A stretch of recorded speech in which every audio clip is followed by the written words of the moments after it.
Jennifer Hayes froze mid-step, her heart skipping several beats as her gaze locked onto a familiar profile across the crowded restaurant. There, sitting at a corner table surrounded by well-dressed associates, was a face she hadn't seen in 12 years but would recognize anywhere. Jackson Bennett, her first love, the boy who had promised her the world, then vanished without a trace during their senior year of high school. She clutched her serving tray tighter against her chest, suddenly grateful for the dim lighting that kept her partially hidden among the restaurant's elegant shadows. "Jen, table 7 needs their order taken," called Marcia, the floor manager, snapping Jennifer back to reality. "And Mr. Peterson said the investors at table 12 need the special treatment. Apparently, some big-shot CEO is among them." "Right, sorry," Jennifer mumbled, adjusting her uniform and tucking a stray strand of auburn hair behind her ear. At 32, she hadn't imagined she'd still be waiting tables at Peterson's, one of Philadelphia's upscale restaurants, but life had thrown her a series of curveballs, and after her mother's cancer diagnosis 2 years ago, she had put her own dreams of opening a bakery on hold to help with the mounting medical bills. She took a deep breath and headed toward table 7, purposely taking the long route to avoid passing by Jackson's table. As she scribbled down a young couple's anniversary dinner order, her mind raced back to that summer after junior year, when she and Jackson had been inseparable. The way he'd kiss her under the old oak tree by the lake, his ambitious dreams of becoming an architect, the promise rings they'd exchanged, vowing to attend the same college, and then his mysterious disappearance that left her heartbroken and confused for years. "Miss, could we also get a bottle of your Cabernet?" The man's voice pulled Jennifer back to the present. "Of course, excellent choice," she replied with her practiced server smile, completing their order before reluctantly making her way toward table 12. As she approached, her palms grew sweaty. Jackson sat with his back to her, his once shaggy brown hair now expertly trimmed, his shoulders broader under an obviously expensive suit. The table fell silent as she approached, and Mr. Peterson himself appeared, placing a proprietary hand on Jennifer's shoulder. "Jennifer will be taking special care of your table tonight, gentlemen," Peterson announced proudly. "She's our finest server." Jennifer's cheeks flushed as 6 pairs of eyes turned to her, all except Jackson's. He seemed absorbed in studying the wine list. "We'll start with your finest champagne," said an older gentleman with silver hair. "We're celebrating a major acquisition today." "Of course, sir," Jennifer replied, her voice steadier than she felt. "Would you like to hear about our chef's specials this evening?" As she recited the menu from memory, she felt someone's gaze intensify. Slowly, Jackson turned in his chair, his eyes lifting to meet hers for the first time. For a moment, the bustling restaurant seemed to fall away, leaving just the two of them suspended in time. A flicker of something, recognition, shock, passed across his face before it settled into a polite, impersonal smile. "That sounds excellent," he said smoothly, his voice deeper than she remembered, but unmistakably his. "We'll trust your recommendations." He didn't recognize her. Or worse, he did and didn't care. Jennifer nodded professionally, collected the menus and retreated to the kitchen, her hands trembling slightly. How could he not remember her, or was he just pretending for the sake of his colleagues? "You okay?" asked Marcia, noticing Jennifer's pallor as she punched in the order. "You look like you've seen a ghost." "Something like that," Jennifer muttered. Through the kitchen's round window, she could see Jackson laughing with his associates, looking every inch the successful businessman. What had happened to the boy who sketched buildings on napkins and talked about creating homes for people in need? The kitchen was a flurry of activity, chefs calling orders and line cooks moving with practiced precision. Jennifer leaned against the cool steel counter, trying to compose herself. This was ridiculous. It had been 12 years. Whatever they had shared as teenagers was long gone, buried under the weight of adult responsibilities and the passage of time. "Order up for table 9, the head chef called, sliding plates onto the pass. Jennifer forced herself back into professional mode, delivering the meals to a family celebrating a graduation before returning to check on Jackson's table. "How is everything this evening, gentlemen?" she asked, refilling water glasses and avoiding direct eye contact with Jackson. "Exceptional," the silver-haired man responded. "Bennett, you were right about this place." Jackson nodded, taking a sip of his wine. "Peterson's has always had a special significance to me." Jennifer nearly dropped the water pitcher. Was that a hint that he remembered, that he knew exactly who she was? "More bread, please," another executive requested, and Jennifer was grateful for the distraction. As she hurried back to the kitchen, she caught a glimpse of her reflection in the polished surface of a serving tray. She hardly recognized herself sometimes. The confident, ambitious girl, who once had a scholarship to culinary school, now replaced by a woman with perpetual worry lines etched between her brows. Her mother's illness had changed everything, forcing her to drop out and take whatever work she could find. Peterson's had been a lifeline with its decent pay and flexible hours that allowed her to coordinate her mother's care. Throughout the evening, Jennifer maintained her composure as she served Jackson's table. Not once did he give any indication that he knew her, though occasionally she caught him watching her with a curious expression when he thought she wasn't looking. By the time she brought their desserts, she had convinced herself that he truly didn't recognize her. 12 years was a long time, and she had changed too. Her once long hair now fell in a practical bob, and the carefree girl she'd been had been replaced by a woman weathered by responsibility and sacrifice. The group lingered over coffee and cognac, discussing business matters in hushed tones. Jennifer moved efficiently around them, invisible yet essential, the way servers often were to the wealthy. She overheard fragments of conversation, something about a revolutionary housing project, sustainable materials, and a major investment opportunity. "Your vision could transform urban living," one man said to Jackson, "not just for the elite, but for everyone." Jackson's response surprised her. "That's always been the point.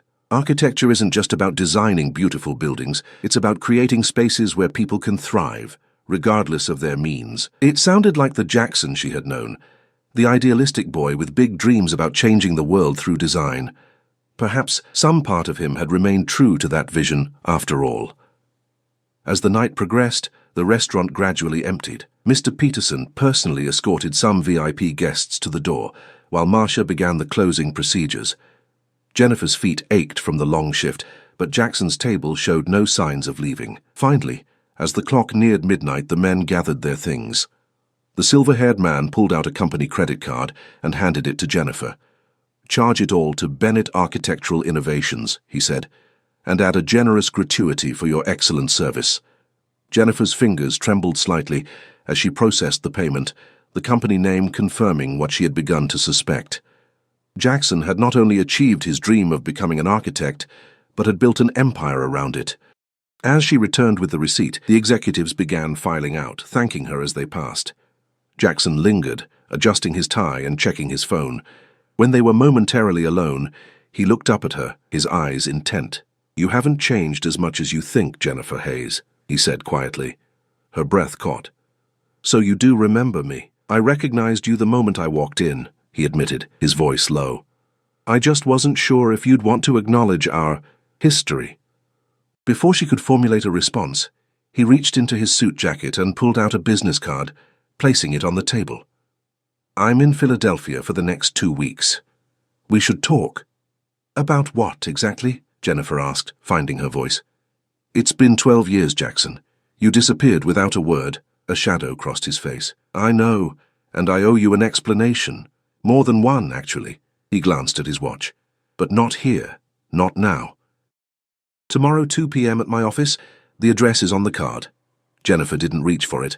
"I have responsibilities. My mother—" "I know about your mother," he interrupted, surprising her, "and about the bakery you never opened.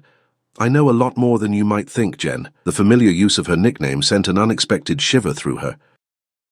How did he know about her mother, about her dreams? Had he been keeping tabs on her all these years? "Tomorrow 2 p.m., he repeated, sliding the card closer to her.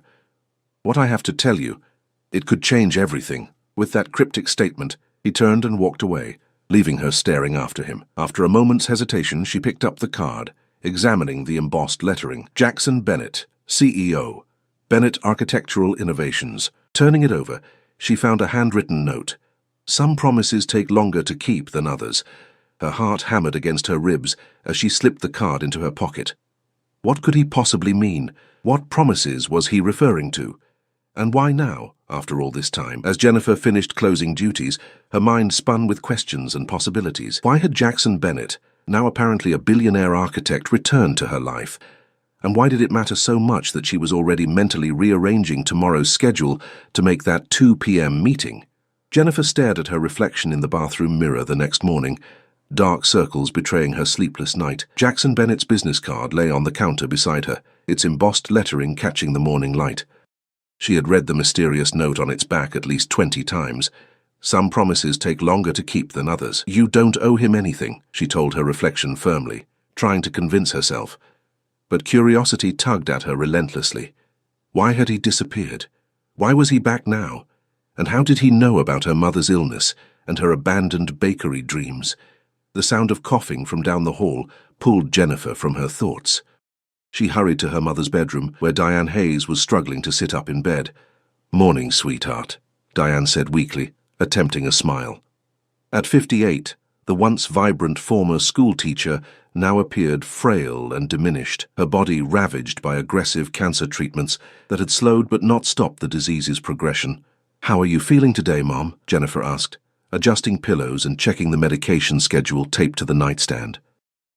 "Better than yesterday," Diane replied with characteristic optimism that Jennifer had always admired. "Katie called. She can't make it until 4 today." Jennifer bit her lip. Katie was the part-time caregiver who came while Jennifer worked. "That's going to be a problem. I have an appointment at 2. "A job interview?" Diane asked hopefully. "You know I've been telling you to look for something that uses your culinary training." Jennifer hesitated. "No, not exactly. I ran into someone last night, someone from the past." Diane's eyes, still sharp despite her illness, searched Jennifer's face. "Jackson Bennett," she stated rather than asked. Jennifer stared at her mother in shock. "How did you—" "Oh, honey, I may be sick, but I still read the local business section," Diane said with a hint of her old humor. "His picture was in the paper last month, something about an innovative, affordable housing project. I knew he was back in Philadelphia." "You didn't think to mention this to me?" Jennifer asked, incredulous. Diane reached for her daughter's hand. "What good would it have done? You spent years trying to get over that boy." Jennifer sank onto the edge of the bed. "He wants to meet today. Says he has something important to tell me. After 12 years of silence." Diane's tone sharpened. "That boy broke your heart, Jennifer. You were depressed for months after he disappeared. You stopped baking, stopped everything you loved." "I was 17, Mom. Everyone has a broken heart in high school," Jennifer said dismissively, though they both knew it had been more than that. Jackson's unexplained vanishing act had shattered her in ways that had taken years to repair. "What does he want now?" Diane asked, concern evident in her voice. "I don't know, but I think I need to find out," Jennifer admitted. "For closure, if nothing else." Diane squeezed her daughter's hand. "Just be careful. Rich men with guilty consciences can be dangerous." Jennifer spent the morning preparing meals for her mother, calling to reschedule Katie's arrival and trying not to obsess over her upcoming meeting. At 1:15 p.m., she stood before her closet, frustrated by her limited options. Nothing seemed appropriate for meeting a billionaire ex-boyfriend. She eventually settled on a simple navy dress, the one she wore to job interviews, and a pair of modest heels. Bennett Architectural Innovations occupied the top 3 floors of a gleaming downtown skyscraper. Jennifer's stomach knotted as the elevator ascended to the 48th floor. The doors opened to reveal a stunning reception area with soaring ceilings and floor-to-ceiling windows, offering panoramic views of the Philadelphia skyline. The space perfectly balanced modern elegance with inviting warmth, exactly the aesthetic Jackson had always admired. "May I help you?" asked a polished receptionist seated behind a sleek desk. "I'm Jennifer Hayes. I have a 2 o'clock appointment with Mr. Bennett," she said, the formal name feeling strange on her tongue. "Of course, Ms. Hayes. Mr. Bennett is expecting you," the receptionist replied, offering no hint of surprise or curiosity. "Please follow me." Jennifer was led through an open workspace where architects and designers collaborated at drawing tables and computer stations. The walls displayed impressive renderings of buildings and communities, many bearing awards and recognition plaques. Bennett Architectural Innovations was clearly at the forefront of the industry. The receptionist stopped before a set of glass doors etched with the company logo. "Mr. Bennett will be with you shortly," she said, gesturing Jennifer into a spacious office before quietly withdrawing.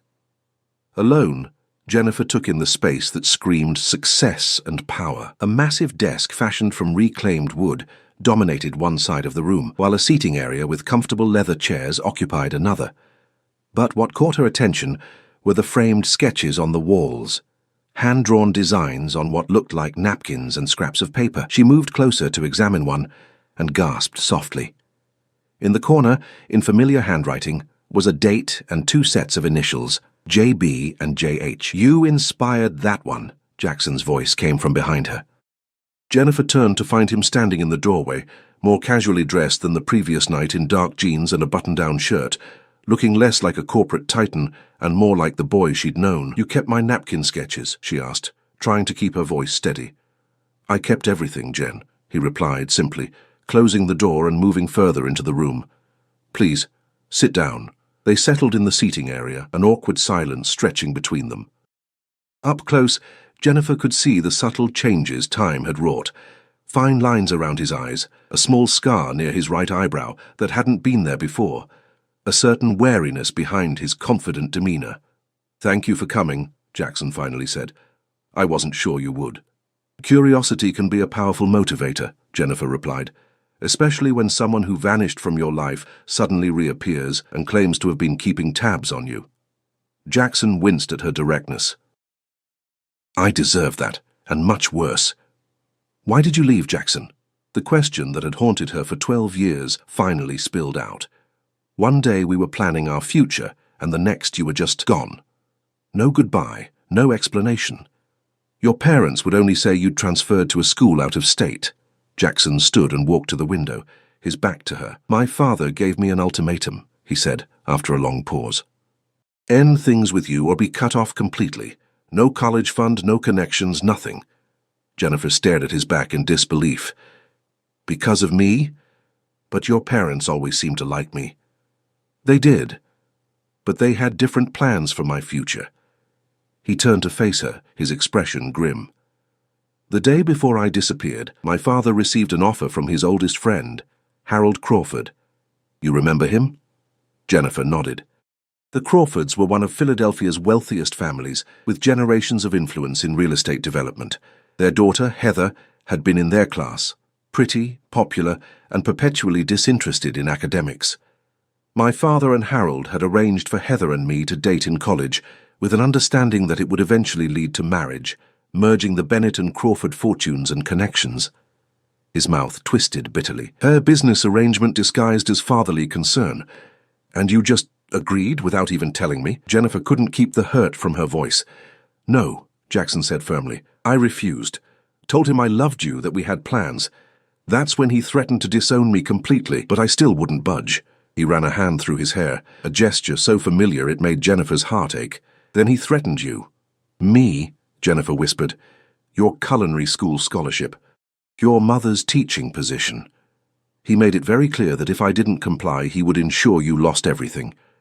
Jackson's eyes held a pain that looked fresh even after 12 years. "My father was on the board of trustees at both institutions. He had the influence to do exactly what he threatened." Jennifer felt the blood drain from her face. "So you left to protect me?" "I was shipped off to a boarding school in Switzerland the next day. No phone, no internet access, no way to contact you. My father controlled everything." His voice hardened. "When I tried to write to you, my letters were intercepted. When I attempted to call from a classmate's phone, my father had your number changed." Jennifer's mind raced, pieces falling into place. Her inexplicably revoked scholarship that had been mysteriously reinstated months after Jackson's disappearance. Her mother's surprise promotion around the same time. "I thought I was being punished," she said quietly. "For months I wondered what I'd done wrong, why I wasn't good enough." Jackson moved to kneel before her chair, not touching her but close enough that she could see the regret etched deeply in his features. "You were everything, Jennifer. You were the reason I fought my way out from under my father's control. Every building I've designed, every company I've built, it was all to gain enough power that he could never threaten either of us again." 12 years, Jackson," she said, her voice breaking slightly.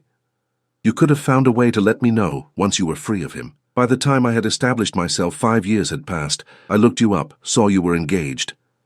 His face clouded. "To Ryan Walsh. I thought you had moved on, found happiness. I didn't want to disrupt your life." Jennifer flinched at the mention of her ex-fiancé.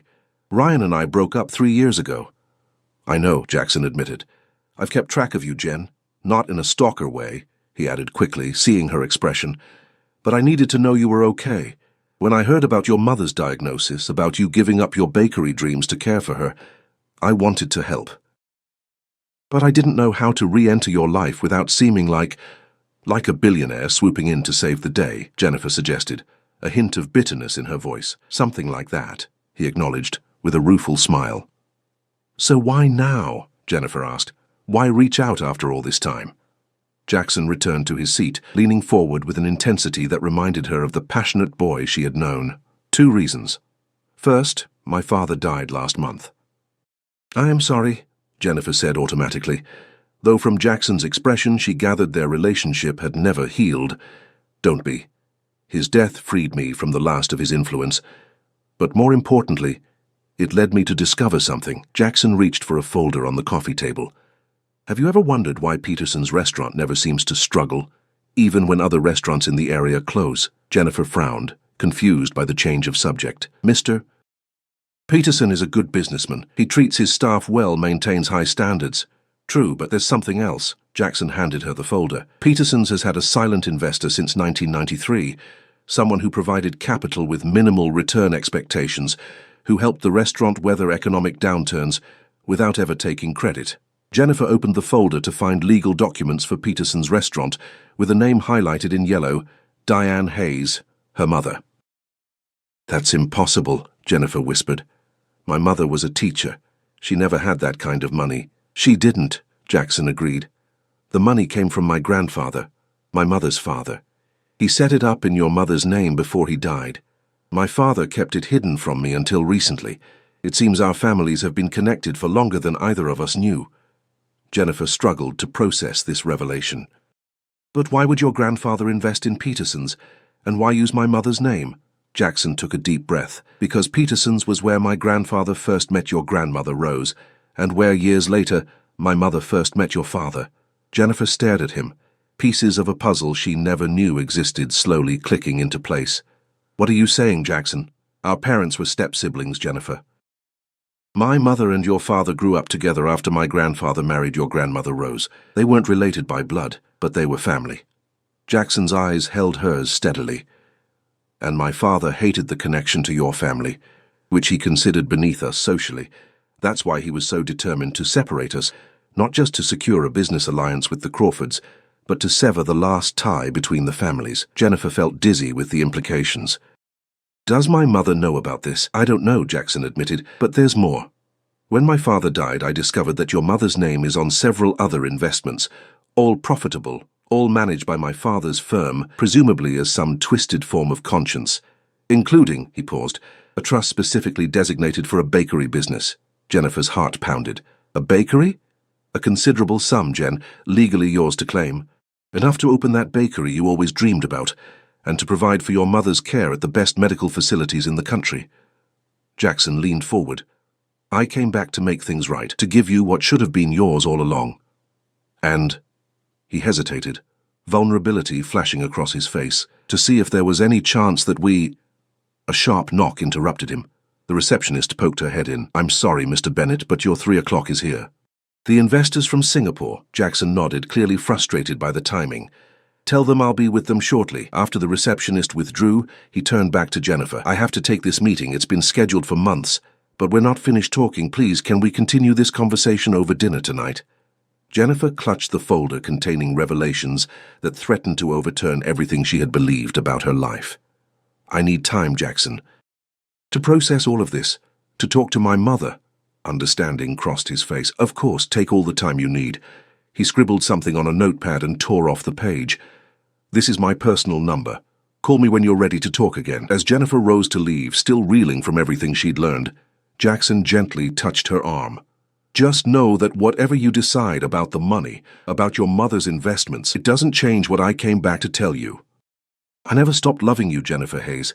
Not for a single day in 12 years. Jennifer sat across from her mother at their small kitchen table, the folder Jackson had given her spread open between them. Diane's hands trembled slightly as she examined the documents, her face a complex mixture of emotions. Mom, Jennifer prompted gently, did you know about any of this? The connection to the Bennetts, the investments? Diane closed her eyes for a moment.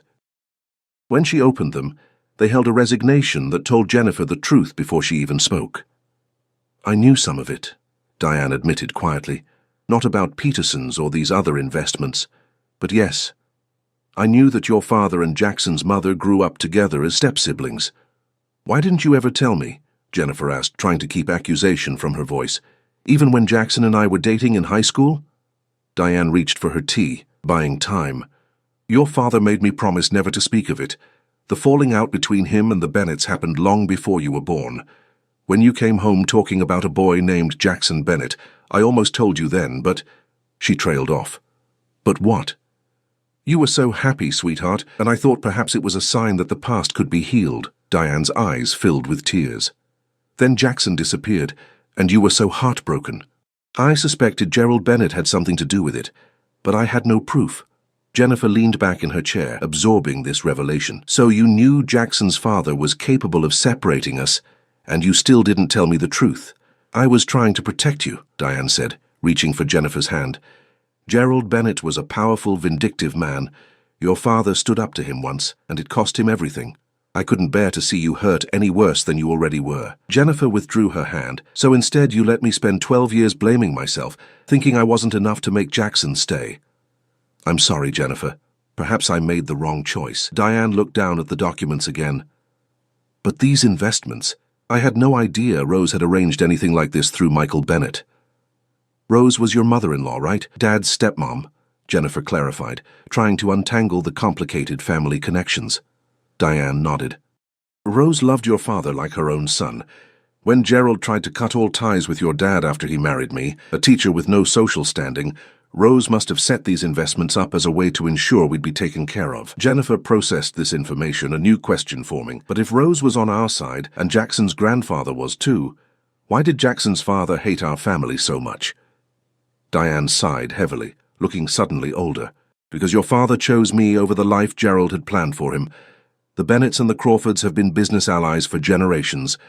Gerald had arranged for your father to marry into the Crawford family, just as he later tried to do with Jackson." "Dad was supposed to marry a Crawford too?" Jennifer asked, shocked. "Heather Crawford's aunt, Patricia. Your father refused, left the family business, and married me instead." Diane's smile was bittersweet. Gerald never forgave him for choosing love over duty to the family. The parallels to Jackson's story were unmistakable. History had nearly repeated itself, except Jackson had been forced to make a different choice than her father had. "There's something else you should know," Diane said hesitantly.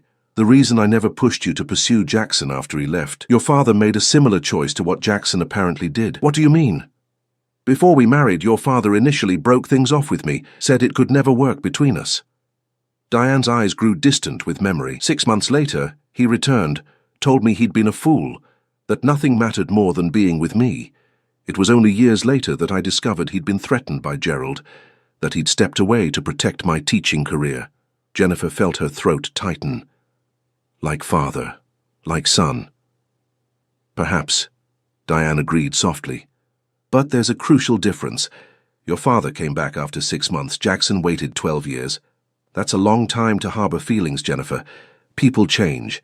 The boy you loved might not be the man who returned." "I know that, Mom."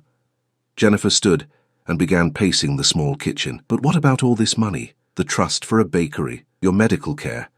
We can't just ignore that." "We can if it comes with strings attached," Diane said firmly.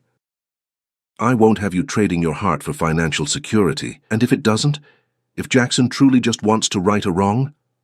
Diane studied her daughter carefully. "Do you still have feelings for him after all this time?" Jennifer stopped pacing. "I don't know. Maybe, or maybe I'm just curious about what might have been." She ran a hand through her hair in frustration. "Everything's happening so fast. Yesterday he was just a painful memory. Today he's offering answers and solutions to problems I've been fighting alone for years. Then perhaps you need more information before you decide anything," Diane suggested reasonably. "Talk to him again. But this time, go in with your eyes open." The upscale bar of the Ritz-Carlton was crowded with after-work professionals when Jennifer arrived the following evening. She spotted Jackson immediately, sitting alone at a corner table, checking his watch. He looked up as she approached, his face lighting with relief. "You came," he said, standing to greet her. "I wasn't sure you would after After dumping so much on you yesterday, Jennifer slid into the chair across from him. I had a long talk with my mother. And? Jackson asked, his expression carefully neutral. She confirmed parts of your story. She knew about the family connection, but not about the investments.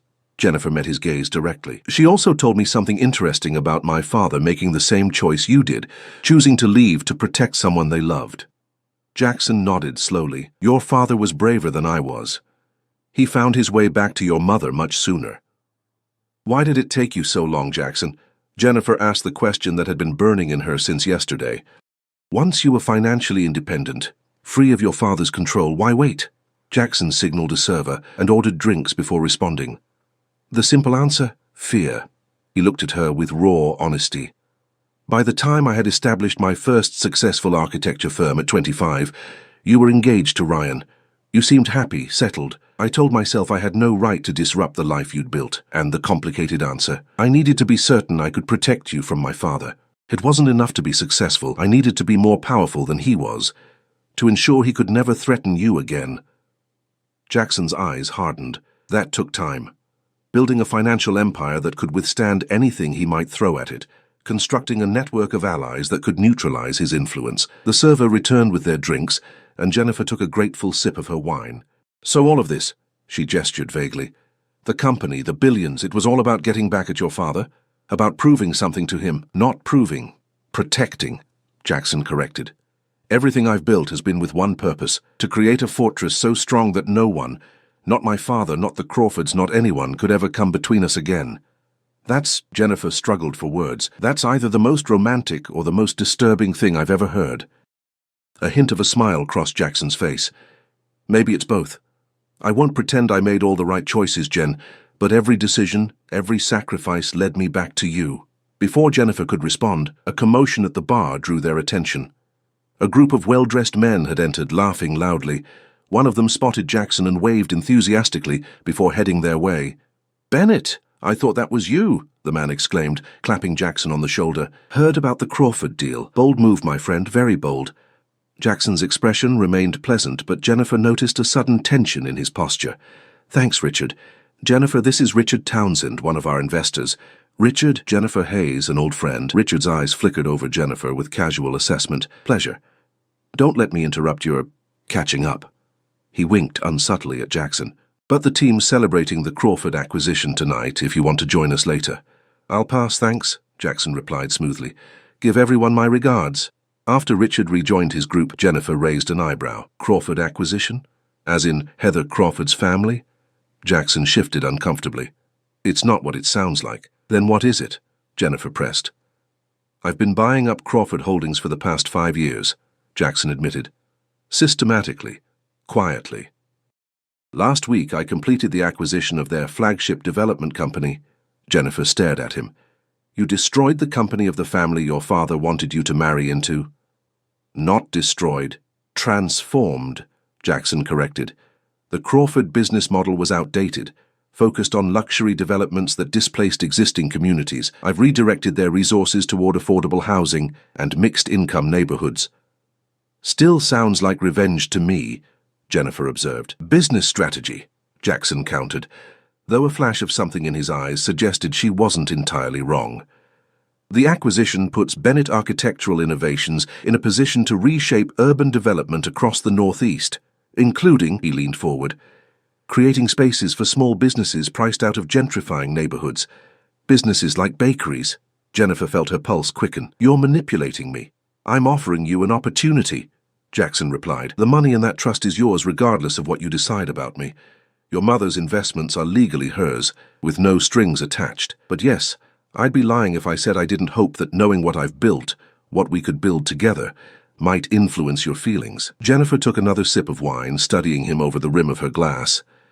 Tell me about Heather Crawford. Jackson blinked, surprised by the change in direction. What about her? Did you date her like your father wanted? Marry her? No, Jackson replied firmly. I never married anyone. But you dated her, Jennifer persisted, sensing there was more to the story. Jackson sighed. Briefly, in my early 20s. My father was still controlling most of my trust fund. I needed to play along until I could access my inheritance fully. Were you in love with her? The question was out before Jennifer could stop it. No. Jackson's response was immediate and definitive. "I've only loved one person, Jen. That's never changed." The intensity of his gaze made her look away. 12 years is a long time to carry a torch. "It wasn't just a torch," Jackson said quietly. "It was a promise. One I intend to keep if you'll let me." Jennifer's phone buzzed with a text from Katie, her mother's caregiver. "Need to leave early tonight. Emergency with my son. Sorry for short notice." Reality crashed back in. "I have to go," Jennifer said, gathering her purse. "My mother's caregiver has an emergency." Jackson stood immediately. "Let me drive you." "That's not necessary," Jennifer began, but he was already signaling for the check. "Please, Jen, let me help. Just a ride home, nothing more." 20 minutes later, they pulled up in front of Jennifer's modest townhouse in Jackson's sleek Audi. Before she could thank him and exit, Jackson's phone rang. He glanced at the screen and frowned. "I need to take this. It's my project manager in Boston." He answered the call, his expression growing more concerned as he listened. "When?" he asked sharply. "And you're certain it was deliberate?" "Yes. Double the security immediately. I'll be there first thing tomorrow." He ended the call and turned to Jennifer, his face grim. "I'm sorry, but there's an emergency I need to address." "What happened?" Jennifer asked, concerned by his expression. "Someone broke into our Boston development site and sabotaged some equipment. Second incident this month." His jaw tightened. "Likely connected to the Crawford acquisition. Some people aren't happy about the direction I'm taking the company." "That sounds dangerous, Jackson." "It's just business tactics," he said dismissively. "Nothing I haven't dealt with before." He hesitated. "I have to fly to Boston tonight, but I'd like to continue our conversation when I return." "There's still so much I need to tell you." Jennifer found herself nodding. "Okay, but I need time to think about everything. This is all overwhelming." "I understand." Jackson reached across the console and gently took her hand. "Thank you for listening, for giving me a chance to explain. It's more than I probably deserve." As Jennifer watched him drive away, conflicting emotions churned inside her. The boy she had loved had become a man of power and wealth who claimed to have built an empire for her sake. It was flattering, intoxicating, and more than a little frightening. Inside, she found Katie preparing to leave and her mother dozing in her favorite chair. After settling Katie's emergency childcare situation with an advance on next week's pay, Jennifer sat beside her mother, gently waking her. "How was your date?" Diane asked sleepily. "It wasn't a date, Mom, just a conversation." Jennifer sighed. "Jackson's building something big, bigger than I could have imagined, and he says it's all been for me to protect us from his father." Diane fully awakened at this. "Gerald Bennett was a manipulative man, Jennifer. His son grew up learning those same tactics." "You think Jackson is manipulating me?" Jennifer asked, troubled. "I think 12 years is a very long time to be planning a reunion," Diane replied carefully, "and I find it convenient that he reappears just as our financial situation is most desperate." Jennifer hadn't thought of it that way. "You think he knew about your cancer, about our struggles? He admitted to keeping tabs on you," Diane pointed out. "How closely has he been watching? And why wait until now to reveal himself?" Before Jennifer could respond, her phone chimed with an email notification. The sender was unfamiliar. P. Crawford, @crawfordenterprises.com. The subject line made her breath catch. "The truth about Jackson Bennett." Against her better judgment, Jennifer opened the email. "Ms. Hayes, you don't know me, but I know about you. Jackson Bennett has not been honest about his motives or his past. Before you trust him with your future, you should know what he's really capable of. Meet me tomorrow at noon, Crawford Building lobby. Come alone. Patricia Crawford." Patricia Crawford, the woman her father was supposed to marry. The aunt of the woman Jackson was supposed to marry. What truth could she possibly have about Jackson that he hadn't already revealed? Jennifer stared at her phone, feeling as though she stood at a crossroads. Trust the man who claimed to have never stopped loving her, or meet with a stranger from the family he had systematically targeted. Neither option felt entirely safe. "What is it?" Diane asked, noticing her daughter's troubled expression. Jennifer hesitated only briefly before showing her mother the email. Diane read it twice, her lips thinning. "You can't possibly be considering meeting this woman," Diane said firmly. "It could be dangerous. It's in a public place, Mom, and what if there's more to Jackson's story? What if he's not being completely truthful? And what if this is a trap set by people who have a vested interest in stopping whatever Jackson is planning?" Diane countered. Patricia Crawford lost everything when your father chose me over her. Now her family's company is being taken over by Jackson. You don't think she might harbor some resentment? Jennifer knew her mother had a point, but curiosity and doubt had already taken root. I'll be careful, but I need to know, Mum. I need all the facts before I decide anything about Jackson, about the money, about our future. Diane squeezed her daughter's hand. Just promise me you won't go alone. I promise, Jennifer agreed, already wondering who she could trust to accompany her to such a strange meeting. As she helped her mother to bed, her mind raced with possibilities. What secret could Patricia Crawford possibly reveal about Jackson Bennett? And would it change everything she was beginning to feel for him all over again? The Crawford building's marble lobby bustled with midday activity as Jennifer approached the central fountain, her heart racing. Despite her promise to her mother, she had come alone, though not without precautions. She'd texted her location to Marcia from Peterson's with instructions to call the police if she didn't check in within an hour. Ms. Hayes? Jennifer turned to find a striking woman in her 50s approaching. With her tailored charcoal suit and silver-streaked dark hair, Patricia Crawford exuded the confidence of someone accustomed to commanding attention. Jennifer immediately noticed the resemblance to Heather Crawford, the same aristocratic features, though tempered by age, and what appeared to be a permanent wariness in her eyes. "Thank you for meeting me," Patricia said, extending a manicured hand. "I suggest we speak somewhere more private. My office is on the 22nd floor." Jennifer hesitated. "I'd prefer to stay in public if you don't mind." Patricia's lips curved in what might have been respect. Cautious. Good. The cafe across the atrium, then. Still public, but more conducive to our discussion. Minutes later, they were seated in a corner booth, 2 untouched coffees between them. Patricia studied Jennifer with unsettling intensity. "You look like your father," she finally said. "He had that same determined expression when he stood up to Gerald Bennett all those years ago." Jennifer straightened. "You knew my father well? We were engaged to be married," Patricia replied matter-of-factly.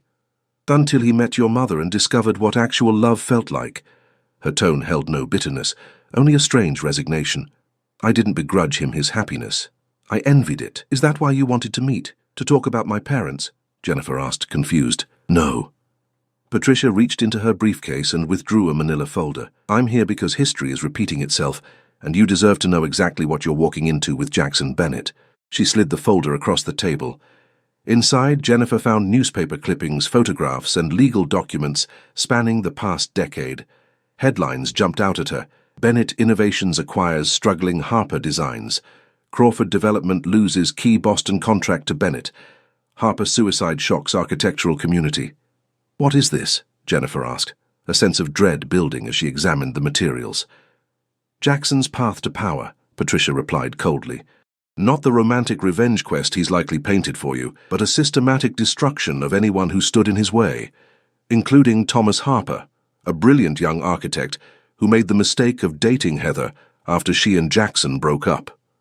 Jennifer's fingers stilled on a photograph of a handsome young man. "What happened to him?" "Jackson used his growing influence to block Harper's projects, poach his clients, and eventually force him to sell his struggling firm to Bennett Innovations at a fraction of its worth." Patricia's voice hardened. 6 months later, Harper jumped from his apartment balcony. The official ruling was suicide, but many of us wondered if he was pushed. Figuratively, or literally. Jennifer's stomach churned. "You're suggesting Jackson was responsible for this man's death? That's a serious accusation." "I'm suggesting Jackson Bennett will stop at nothing to get what he wants." Patricia leaned forward. "His obsession with destroying the Crawfords went far beyond business. He dated my niece briefly, gained access to family secrets, then used that information to systematically dismantle everything we'd built over generations." "That's not how Jackson described it," Jennifer countered, though doubt crept into her voice. "I'm sure it wasn't." Patricia's smile was brittle. "Did he tell you about the affordable housing initiative we had already launched before his transformation of our company, or how his takeover actually stalled those projects for 2 years while families waited for homes?" Jennifer felt increasingly unsettled. "Why are you telling me this? What do you want?" "To warn you." Patricia's expression softened slightly. "Gerald Bennett warped his son in ways that may not be fixable. Jackson's obsession with you, and yes, we've known about it for years, has driven every decision he's made. That kind of single-minded fixation isn't love, Ms. Hayes. It's possession. You make him sound like some kind of monster, Jennifer said shakily. Not a monster, a product of his upbringing, Patricia corrected. Gerald Bennett raised his son to believe that power was the only protection against vulnerability, that control was synonymous with love. Jackson may genuinely believe everything he's done has been for you, but ask yourself, did you ever want someone to destroy lives in your name? Before Jennifer could respond, her phone buzzed with a text message from Jackson. Back from Boston early. Need to see you. It's urgent. Patricia noticed Jennifer's reaction to the message. He knows you're here, doesn't he? She asked quietly. I didn't tell him, Jennifer replied, confused. Patricia sighed, suddenly looking tired. Of course you didn't. But Jackson has eyes everywhere. He's probably had you watched since the moment you reconnected. She gathered her belongings. My purpose was to give you information, not to tell you what to do with it. The choice is yours. But make it with open eyes. As Patricia stood to leave, she hesitated. One last thing.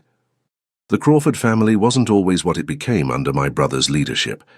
We started as builders of homes for working families, not luxury developments for the elite.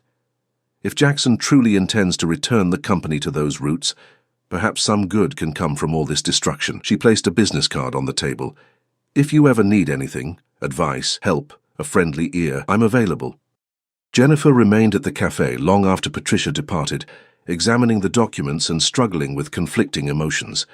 The Jackson described in these materials was calculating, ruthless, even vindictive. A far cry from the earnest boy she had loved or the passionate man who claimed to have never stopped loving her. Yet she couldn't dismiss everything he had told her. The family connections, the investments in her name, her mother's holdings, those had proven true. Finally, she texted Jackson back. My place, 7 p.m. Jennifer spent the afternoon with her mother, sharing Patricia Crawford's revelations and sorting through her confused feelings. By the time Jackson's car pulled up outside their townhouse that evening, she had reached a decision, though not one without trepidation. She met him at the door, noting immediately the tension in his shoulders, the worried crease between his brows. Thank you for seeing me, he said, stepping inside. Especially after your meeting with Patricia Crawford. Jennifer crossed her arms. So you were having me followed? Not exactly. Jackson ran a hand through his hair, that familiar gesture that still made her heart twist. The Crawford building has security cameras in the lobby. I have a friend in their IT department who recognized you from a photograph in my office and alerted me. That doesn't make it better, Jackson, Jennifer said sharply. I know. I'm sorry. His apology seemed genuine. But when I heard you were meeting with Patricia, I was concerned. The Crawfords blame me for a lot of things. Some justified, some not. Like Thomas Harper's suicide? Jennifer asked bluntly. Jackson flinched as if she'd struck him. She told you about Tom. It wasn't a question. He moved to the window, looking out at the darkening street. I didn't cause his death, Jennifer. But I can't say I'm blameless either. Tell me what happened. The truth, Jackson. All of it. He turned to face her, his expression raw with what appeared to be genuine regret. After my father forced our separation, I was broken, angry. When I finally gained some independence in college, I started building my company with a singular focus, gaining enough power that no one could control me again. And Heather Crawford, Jennifer prompted. My father still expected me to fulfill my obligation to the Crawford alliance. I dated Heather briefly, trying to buy time until I could access my full inheritance. His expression darkened. When I finally broke things off, she began seeing Tom Harper almost immediately, a talented architect who had previously lost several major contracts to my firm. You targeted his business. Yes, Jackson admitted. I convinced myself it was justified, that he was only with Heather as a business move against me. I used every advantage to undermine his company, eventually forcing him to sell to me. And then he killed himself, Jennifer said quietly. Jackson's face contorted with pain. 6 months later. By then I'd discovered he genuinely loved Heather, that their relationship wasn't about business or revenge at all. He swallowed hard. After his death, I found letters he'd written to her, passionate, sincere declarations of love that reminded me of how I felt about you. It was a wake-up call. So you changed your approach, became the billionaire philanthropist? I tried to channel my resources into something positive, Jackson said. Affordable housing, community development, sustainability initiatives, things that would make a difference, things I thought would have made you proud.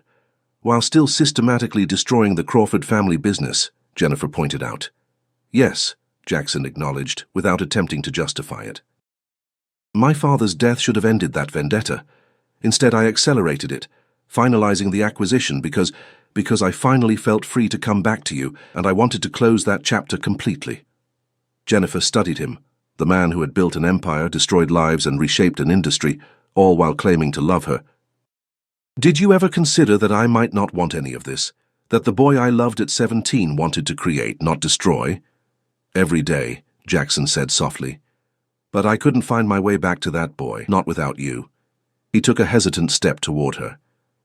I've made terrible mistakes, Jen. I won't deny that or try to excuse them. But seeing you again, being near you, I feel like maybe I can find my way back to who I was supposed to be. Who we were supposed to be. Jennifer felt tears welling in her eyes. You can't pin your redemption on me, Jackson. That's not fair. You're right. He nodded, blinking back his own tears. And I won't. Whether you want me in your life or not, I'm already taking steps to make amends, starting with the Harper Foundation for Young Architects that I established last year. You didn't mention that before. Because it doesn't erase what I did, Jackson said simply.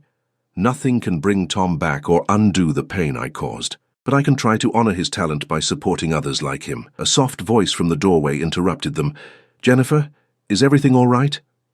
Diane Hayes stood there, her frail form supported by a walking cane, yet her eyes sharp as they assessed Jackson. Mrs. Hayes, Jackson said, straightening, it's good to see you again. Diane's expression remained neutral. Is it? The last time we saw each other, you were breaking my daughter's heart. Mom, Jennifer began, but Jackson gently cut her off. She's right, he said, and I owe you both an apology that's 12 years overdue. He moved toward Diane, stopping a respectful distance away. I'm sorry for the pain I caused your family. I'm sorry I wasn't strong enough to stand up to my father the way Jennifer's father did. Diane studied him for a long moment. Gerald Bennett was a formidable opponent. My husband paid a high price for defying him. I know, Jackson acknowledged. He lost his position in the Bennett firm, his social standing, his inheritance, but he gained something far more valuable. He glanced at Jennifer. A love that was real, a family built on mutual respect rather than obligation and control. Something in Diane's expression shifted. You sound like your mother. She understood the difference. You knew my mother? Jackson asked, surprised. We met a few times, years ago, Diane replied. At your grandfather's funeral, and once when she came to see your father at our wedding reception. She told me she envied my courage to choose love over security. A sad smile touched Diane's lips. I always thought she was the brave one, staying in a loveless marriage to protect her son. Jennifer watched this exchange with growing understanding. The tangled history between their families had shaped all their lives in ways she was only beginning to comprehend. What happens now? She finally asked, drawing both their attention. Jackson turned to her, his expression open and vulnerable. That depends on you, Jen. The trust fund for your bakery, your mother's investments. Those are yours regardless. I've already had the papers drawn up to transfer everything into your names, no conditions attached. And us? Jennifer asked quietly. What are you hoping for there? A second chance, he replied simply. Not to pick up where we left off, we're different people now, but a chance to get to know each other again, to see if there's still something worth building between us. Diane cleared her throat. I think I'll give you two some privacy. Jackson, before I go, did you know your mother left me a letter before she died? Jackson's surprise was evident. No, I didn't. She asked me to look after you if you ever found your way back to Jennifer, to remind you that the Bennett legacy isn't about wealth or power, but about creating spaces where love can flourish. Diane's eyes held his steadily. Don't forget that legacy again.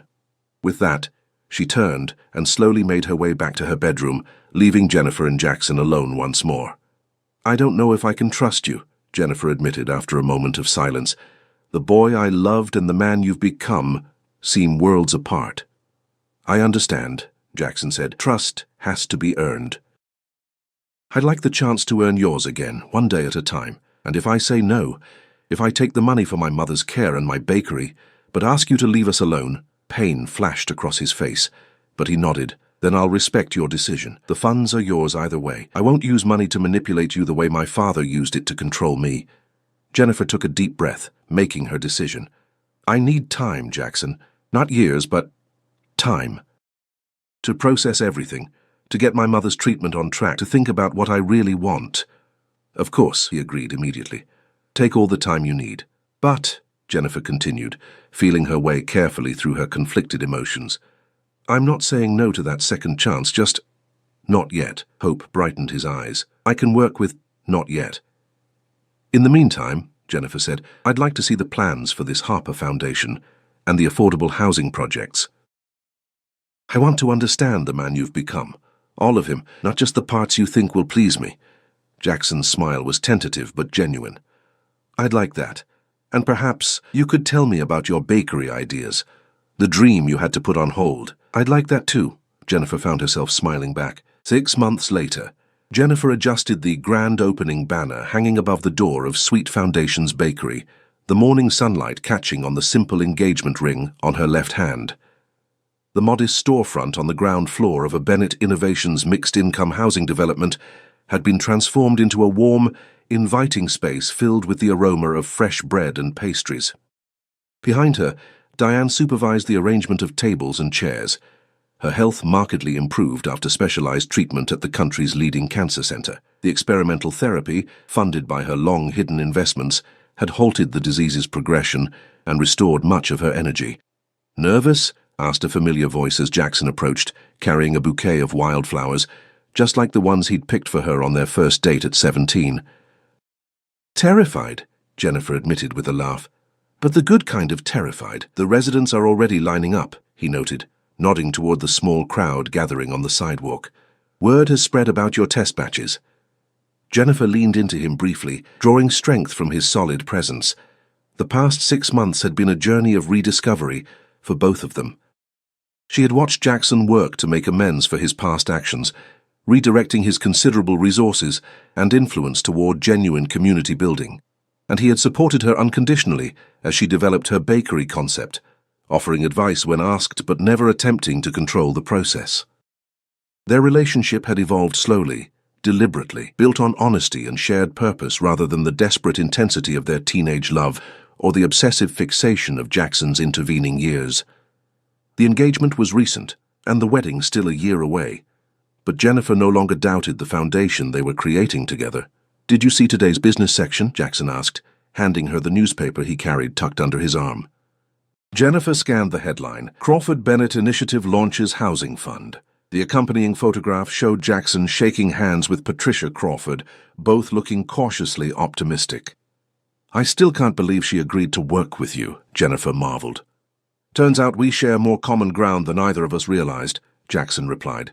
Once I stopped trying to destroy her family's legacy and started honoring it instead, Patricia proved to be a valuable ally. And Heather? Jennifer couldn't help asking. The lingering tension between Jackson and his former almost fiancée had been a complicated thread in their story. Still keeping her distance, but she's agreed to join the Harper Foundation board next year. Jackson's expression grew thoughtful. Some wounds take longer to heal, but it's a start. Diane approached, adjusting her new wig, a stylish bob that made her look years younger. The mayor just pulled up outside. Are we ready to make this official? Jennifer looked around at the bakery she had dreamed of for so long, a space that would provide both artisanal baked goods to paying customers and job training to residents from the affordable housing units above. A business built on her talent and vision, but made possible by the tangled history of two families whose paths had finally converged in harmony rather than conflict. We're ready, she said confidently, reaching for Jackson's hand as they prepared to welcome their first customers. As she cut the ribbon and the crowd applauded, Jennifer caught sight of a familiar photograph framed on the wall behind the counter. Two teenagers by a lake, arms around each other, faces alight with possibilities. Beside it hung a newer image, Jennifer and Jackson at the groundbreaking for the Harper Community Arts Center, their expressions more tempered by experience, but no less hopeful. Some promises took longer to keep than others. Some paths diverged before finding their way back together, and sometimes, Jennifer reflected, as she welcomed the community into her bakery, the most unexpected encounters could lead to the most beautiful beginnings.